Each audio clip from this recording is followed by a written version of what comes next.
피해를 많이 본 곳은 어디일까요? 바로 교회였습니다.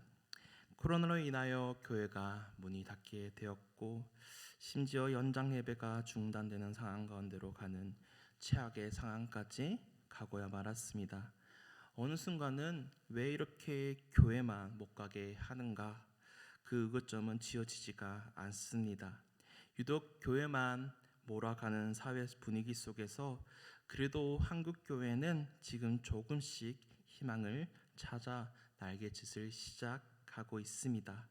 그러나 아직 코로나 상황이 완전히 끝난 것이 아니기에 아직까지 얼어있고 현장 예배 중심으로 다시 바뀌기에는 다소 시간이 걸릴 것으로 보입니다. 만 3년 정도의 코로나 기간 가운데에서도 기도를 놓지 않고 발버둥치며 무엇인가라도 하려고 하는 교회가 있는 반면 아무것도 하지 않는 교회도 더러 있었습니다. 모든 것이 하나님의 도우심과 인도하심 속에 있지만 그래도 그 가운데 기도를 붙잡고 예배를 붙잡으며 하나님께 구한 교회는 생명이 다시 살아고 있는 듯합니다. 우리 북설금회교회도 마찬가지로 3년 동안의 어려움 속에서도 기도를 붙잡았고 9차에 걸친 특세 전도운동을 통해 다시 날아오를 준비하고 있습니다. 지난 진군식으로 우리는 그 출발을 선포하였습니다. 그 중심에는 기도가 있었습니다. 기도하고 또 기도하고 하나님께서 들으시기를 간구하였습니다. 코로나라는 그 문제 속에 기도로 하나님께 간구했던 것이죠. 오늘 본문에서도 성벽을 건축하는데 큰 문제가 발생합니다. 회방을 놓는 사람들이 등장한 것이죠.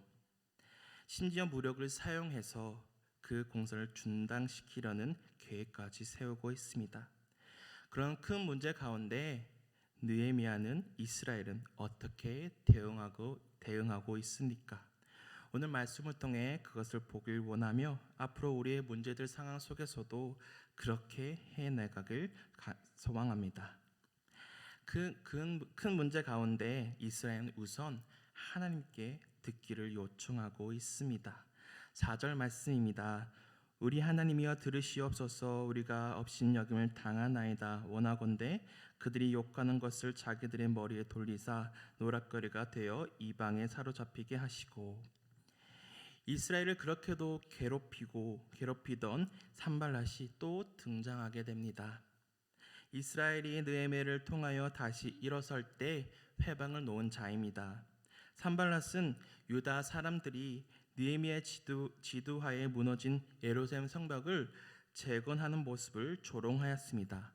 왜냐하면 심하게 훼손된 성벽을 재건하는 일이 쉽지 않았고 또 당시 유다인들은 심히 미약한 형편에 있었으므로 성벽을 재건하는 것은 매우 어려운 일이었기 때문입니다.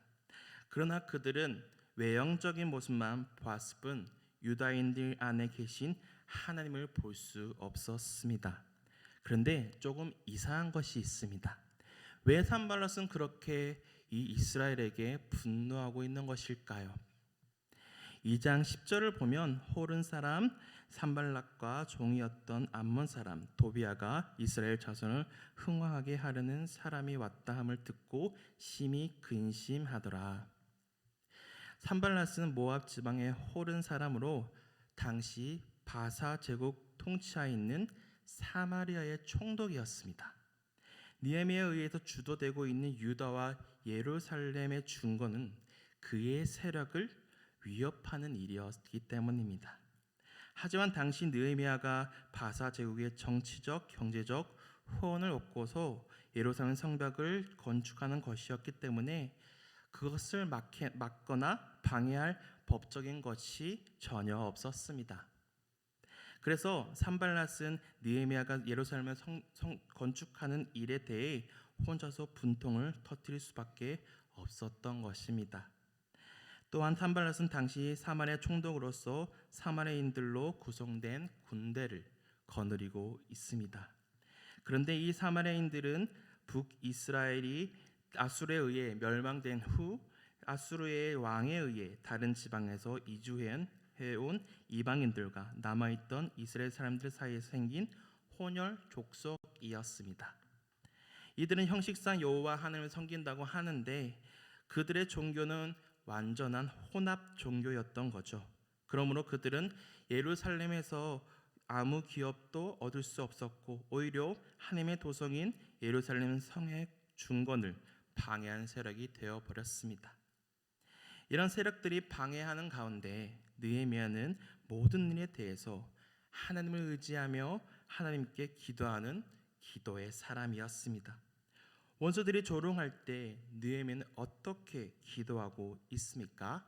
4절에 우리 하나님이여 들으시옵소서. 하나님께 듣기를 요청하고 있습니다. 하나님께 무엇을 듣기를 요청하고 있나요? 자신들의 처한 상황들이었죠. 기도를 들어달라고 합니다. 하나님을 부르며 자신의 상황을 말합니다. 우리가 업신여김을 당하나이다. 원하건대 그들이 욕하는 것을 자기들의 머리에 돌리사 노락거리가 되어 이방에 사로잡히게 하시고 주 앞에서 그들의 악을 덮어 두지 마시며 그들의 죄를 도말하지 마옵소서. 그들이 곤죽하는 자 앞에서 주를 노하시게 하였음이니이다. 대적의 비난을 대적들의 머리에 돌려달라고 죄를 용서하지 말라고 기도합니다.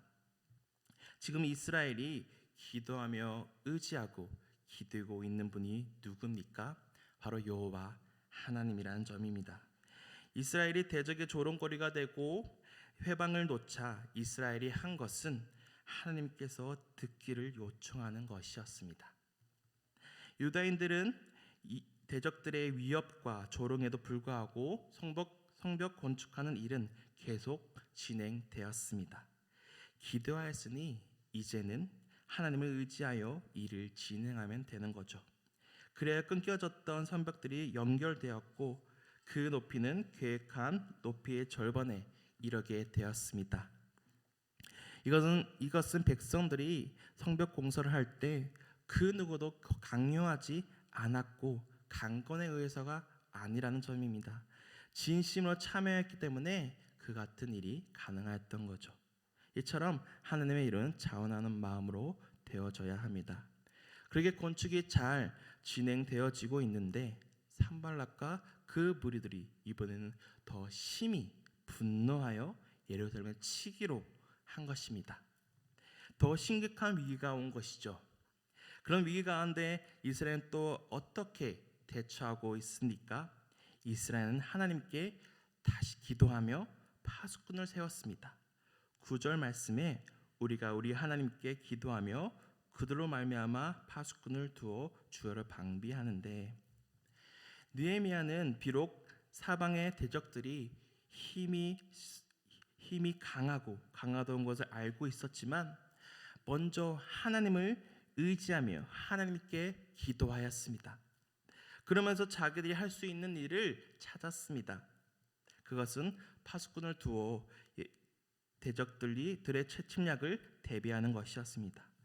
할 수 있는 한 최선을 다해 방비하였던 거죠. 느헤미야는 사실 그대로 이 책에 담아냈습니다. 이 느헤미야 책을 담아냈습니다. 대적들의 계획을 알고 있었고 그래서 그들로 하여금 계획을 철수하게끔 만든 것은 느헤미야의 작전이었지만 영광과 찬송은 하나님께만 돌리고 있습니다. 대적들이 유다 공동체를 위협하던 상황 속에서도 느헤미야는 여호와의 도우심만을 구하는 기도를 한 것이죠. 기도와 더불어 느헤미야는 파수꾼을 두어 반나절로 성읍을 방비하였는데요.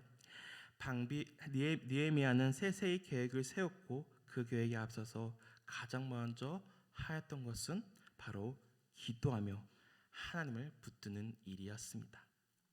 이만큼 느헤미야와 함께 이스라엘 백성들의 믿음이 성장하였음을 볼 수가 있는데요. 신앙이 그만큼 자랐음을 이번 본문을 통해 확인할 수 있습니다. 신앙은 내 마음, 내 욕심, 내 생각을 기준으로 삼는 것이 아닙니다. 하나님의 말씀과 계획을 기준으로 삼고 내 모든 삶의 주인 되신 그분을 신뢰하는 것이죠.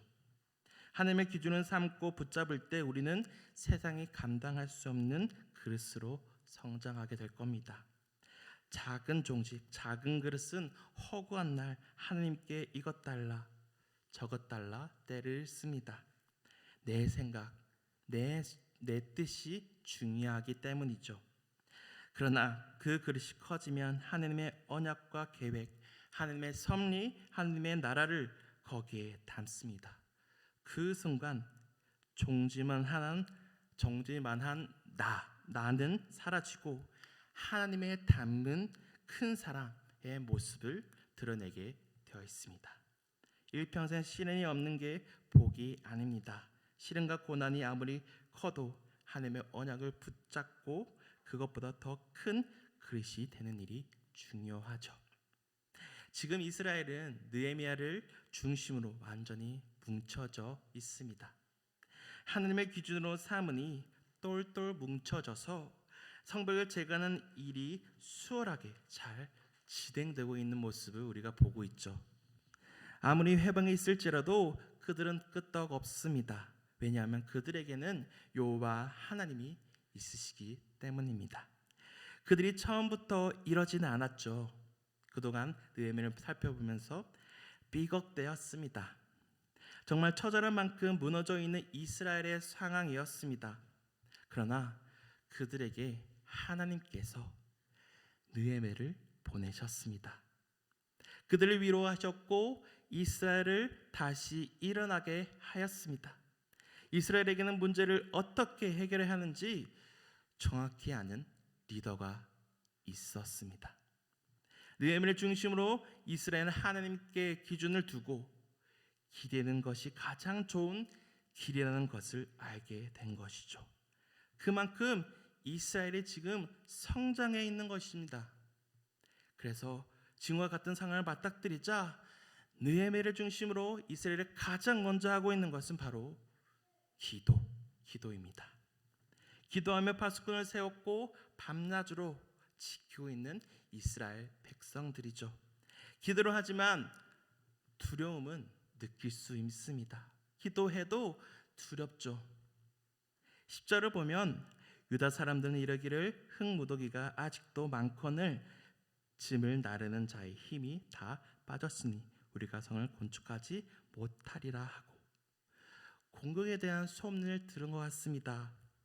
위협은 내적인 좌절감과 위기감으로 확신되기 시작하였습니다.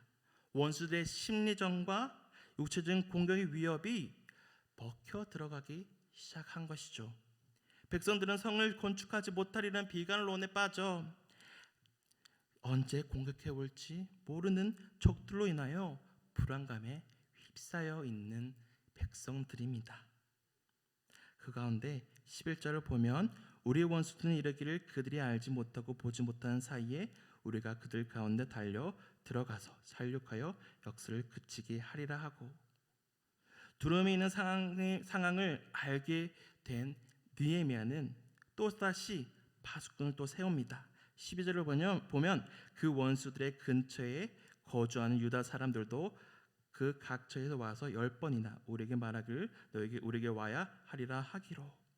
그러면서 백성들에게 이야기하며 그 문제에 대해서 이렇게 대처합니다. 14절에 내가 들어본 후에 일어나서 귀족들과 민장들과 남은 백성에게 말하기를 너희는 그들을 두려워하지 말고 지극히 크시고 두려우신 주를 기억하고 너희 형제와 자녀와 아내와 집을 위하여 싸우라 하였느니라. 이스라엘에게 주를 기억하고 싸우라고 하고 있습니다. 느헤미야의 이 말은 명령인 동시에 권면입니다. 또한 이 말은 하나님이 자기의 대적들을 반드시 물리칠 수 있다는 것을 믿으라고 요청하고 있는 것이죠. 출애굽 사건과 가나안 땅의 정복 과정에서 하나님이 대적들을 물리치신 것과 마찬가지로 느헤미야는 유다 공동체 지도자들과 백성에게 지금도 하나님이 유다 공동체의 대적들을 물리칠 수 있다는 것을 굳게 믿으라고 말한 겁니다. 왜냐하면 하나님이 그들의 꾀를 패하셨기 때문입니다. 15절 같이 한번 읽어볼까요? 우리의 대적이 우리가 그들의 의도를 눈치챘다 함을 들으니라. 하나님이 그들의 꾀를 패하셨으므로 우리가 다성에 돌아와서 각각 일하였는데, 하나님이 원수들의 손에서 백성들을 건져내셨고 세워 보호하셨습니다. 그래서 이스라엘 백성들이 해야 하는 것은 바로 주를 기억하고 싸우는 것입니다. 자기 민족과 가족들을 위해서요. 느헤미야는 이스라엘에게 두려워할 필요가 없음을 가르쳤고 그 다음에는 하나님을 기억하라고 한 것이죠. 15절에 분명히 선포하고 나타내고 있습니다. 하나님이 그들의 꾀를 패하셨으므로. 유다 백성들을 원수의 손에서 지키신 이도 하나님이시고요, 성벽의 재건을 완성하실 분도 하나님이셨습니다. 이 모든 일들을 하나님이 하셨습니다. 느헤미야는 이스라엘 백성들과 함께 이 회방과 위협 속에서도 기도로 대적의 이 전략들을 막아냈습니다. 그런데 그의 기도의 내용이 시편의 저주의 시처럼 저주의 기도가 원수들의 머리 위에 하나님의 심판을 내려달라고 기도하고 있습니다.